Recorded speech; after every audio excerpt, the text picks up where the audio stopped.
Hello, everyone. This is Parrish Alford with the Daily Journal. I'm joined by Logan Lowery, our Mississippi State beat writer. This is Double Coverage, a production of the Daily Journal. We're going to talk all things Mississippi State and Ole Miss coming up for the next half hour or so. Logan, they remember November, man. That's what Houston Nutt used to say. And I'm hearing that this week from Matt Luke. I'm sure you're hearing it at Mississippi State. They remember November, and here we are. It just seems like the season is getting away from us. Yeah, and I'm ready to see it go. We were talking a little bit off air of just how busy the schedules get when sports start to overlap, and I think that's the case right now. Men and women's basketball are getting cranked up. Mississippi State's got exhibition games Thursday and Friday for men and women, and get started with the regular season next week. And when stuff starts overlapping, it creates a little bit of a busy schedule for us. But you're right. The end of the season is what you remember. You've seen in the past a couple of teams that didn't do so well in November. Texas A&M and Kentucky come to mind of kind of tanking down the stretch after some good starts. And Mississippi State's off to a pretty good start right now, 6-2, entering the month of November. And if things work out the way that you think that they will, Mississippi State could end up with 9 wins this season. And obviously that win at Texas A&M last week was key in making that happen. I think it's kind of been hard to really gauge Mississippi State for somebody that doesn't, see them every week, because as you had mentioned before, none of these games are close. They all seem to be blowouts, and they had blown out LSU and they had won big in the 2 games before that, and then they were beaten handily by Auburn and Georgia, and it was hard to get a read on these guys, but they're back in the rankings right now. Ole Miss 3-5, coming off a difficult loss against Arkansas. And Logan, one thing I haven't seen from this team this year is quit. They have played hard. They haven't always played well, but they have played hard. And I have people ask me now, do you think they're done? Do you think they'll win another game? How do you think they'll respond? And of course, from the players and from the coaches, we hear words like resilient, and we hear that the attitude is good and things like that. I don't think you can ever really answer that question until game day, until they come out and you see a series or two, and then you see, how they are emotionally and how they're going to play and that sort of thing. But, as far as how are they playing hard? I think that's a question that you have to revisit several times at several points through the season. And this is definitely one of those points, coming off a 3-game homestand where you really could have won twice. You only won once.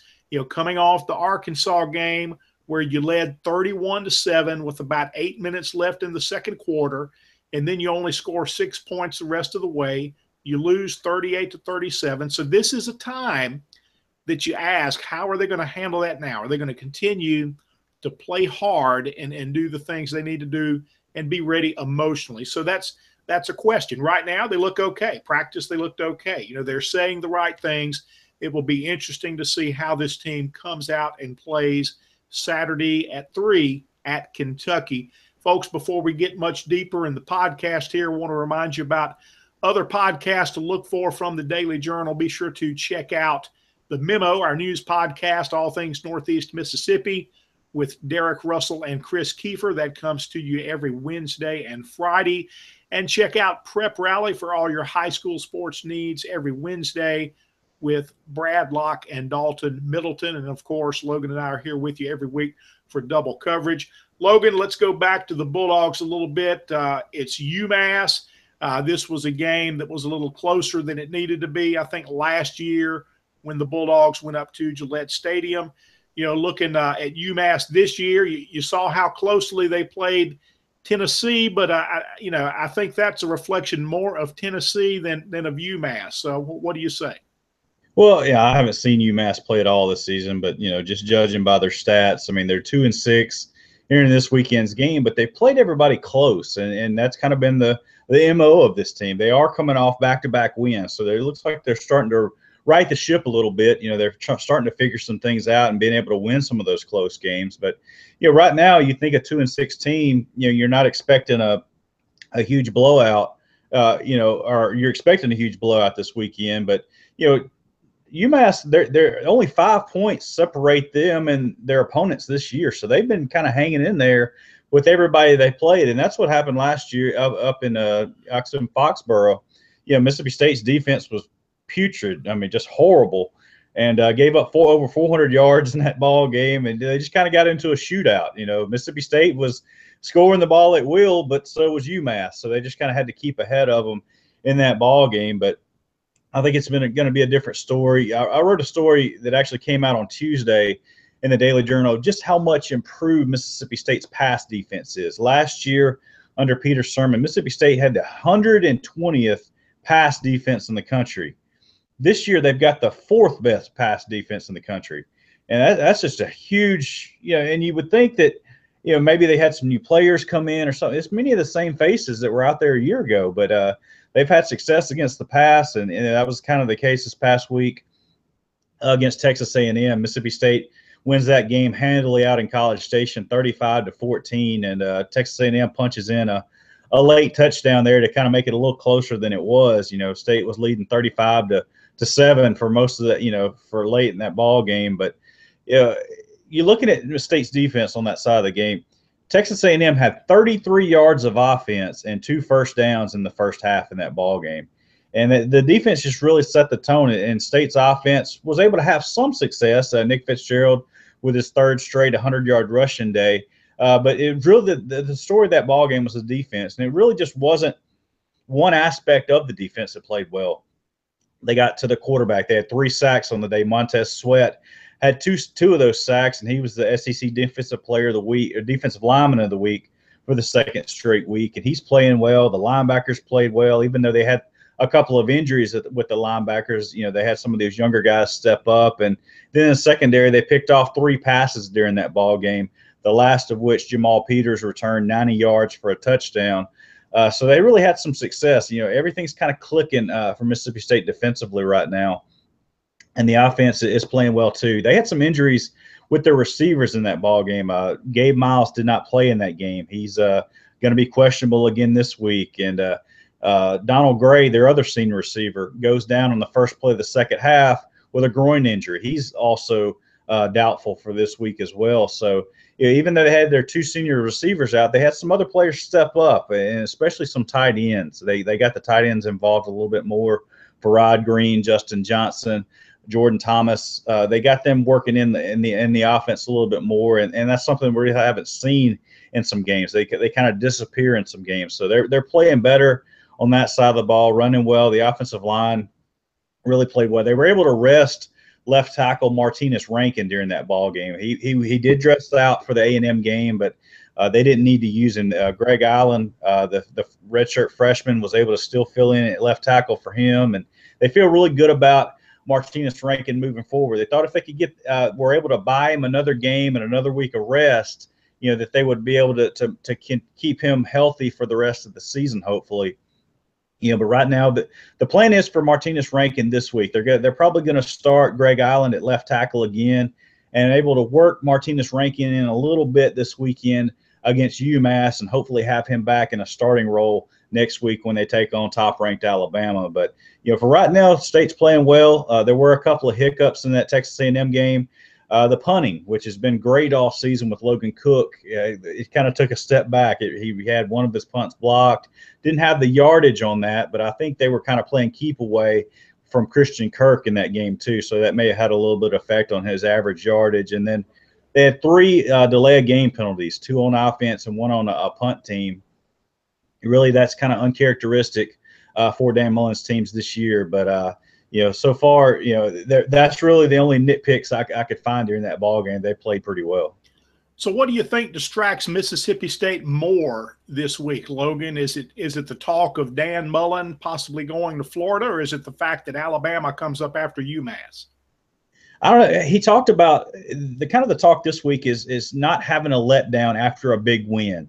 You remember back early in the season when they had the big win over LSU here.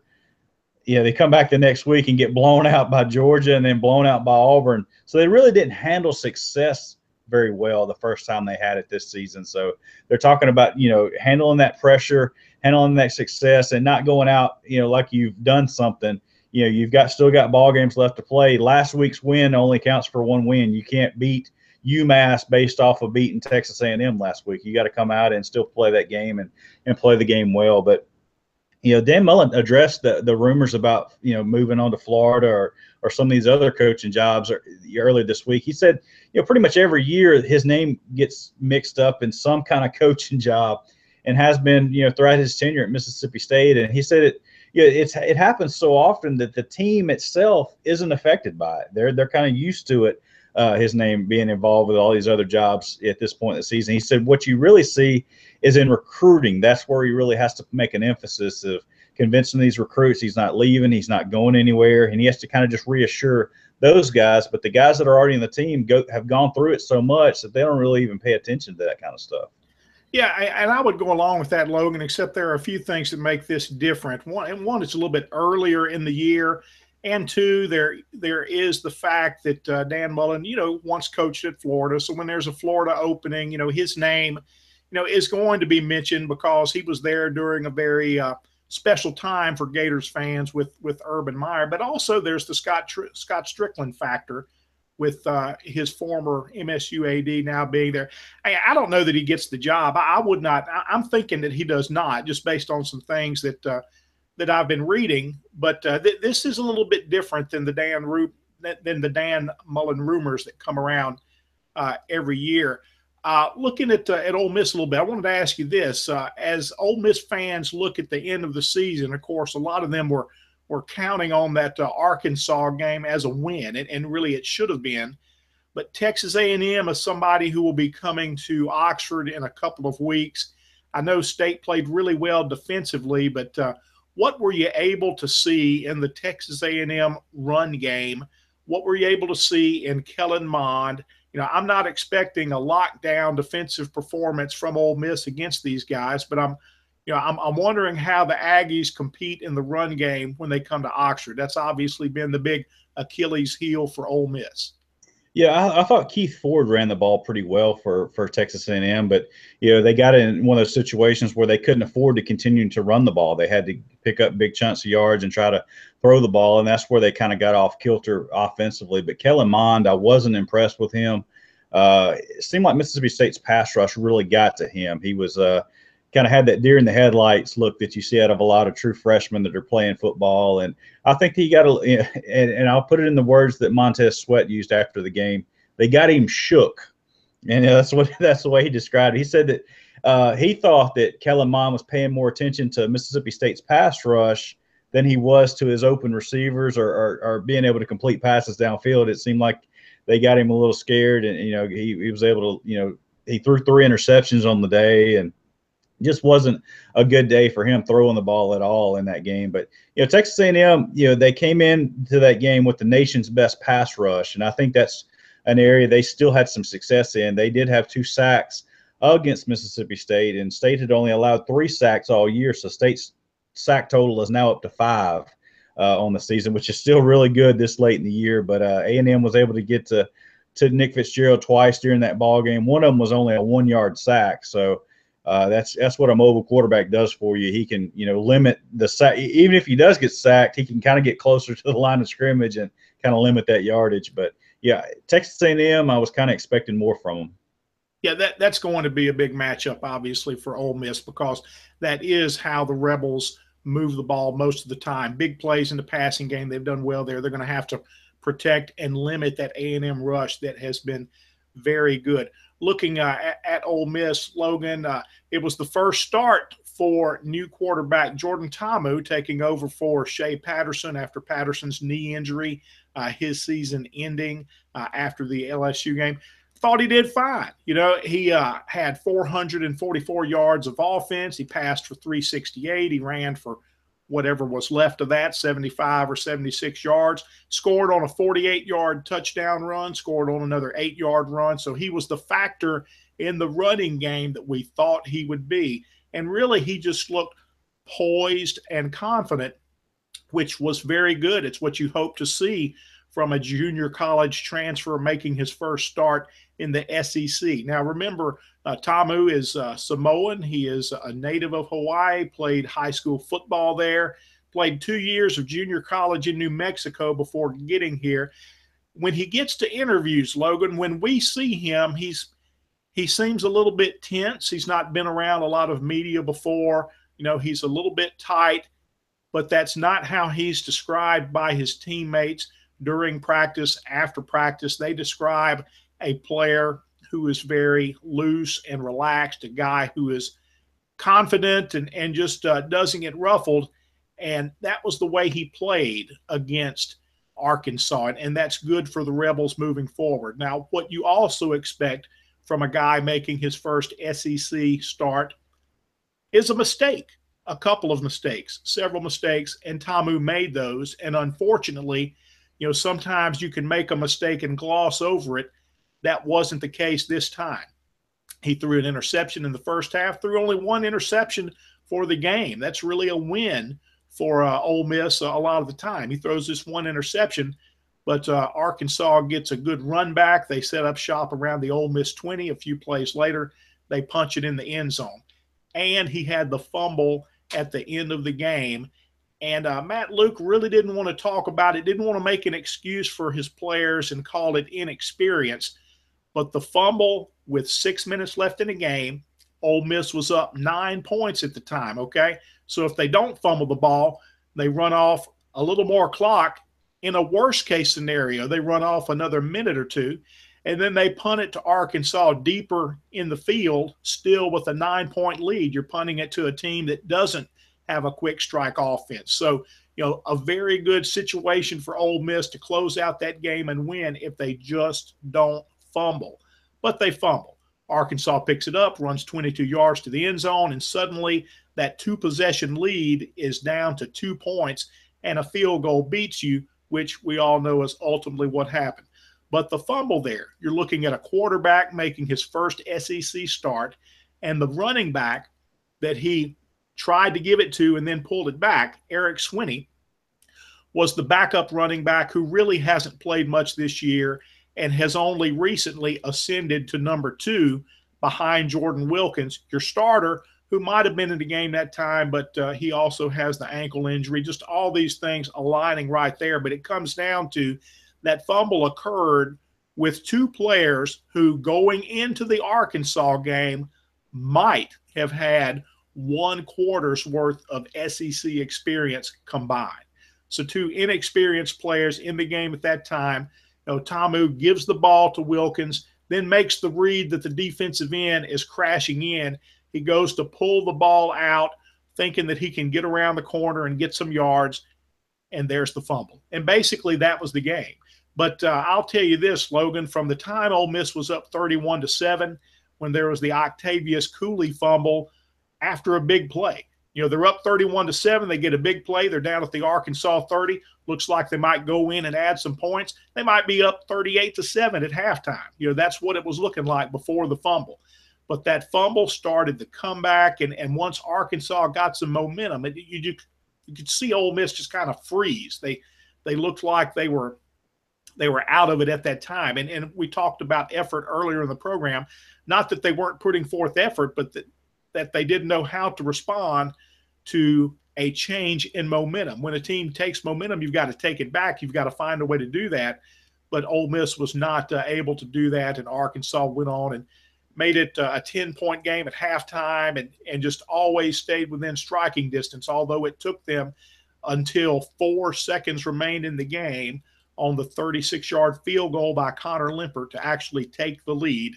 They were always there. Ole Miss was not able to put them away. So all in all, a good start for Jordan Ta'amu in his first game. The fumbles were a problem because we hadn't seen that from this Ole Miss team. Lots of, when we talk about turnovers with Ole Miss, it's usually interceptions. And that's not just this season. That goes back for several seasons, and that's really a credit to running backs coach Derek Nix, who does such a good job with those guys at that position. Now, fumbles don't always occur from running backs, but these Ole Miss guys are usually pretty sure-handed in holding on to the football. But you get one from a tight end who also was playing in a different role, a larger role, Octavius Cooley. They're starting to throw to him a little bit, which is good because he can be a weapon.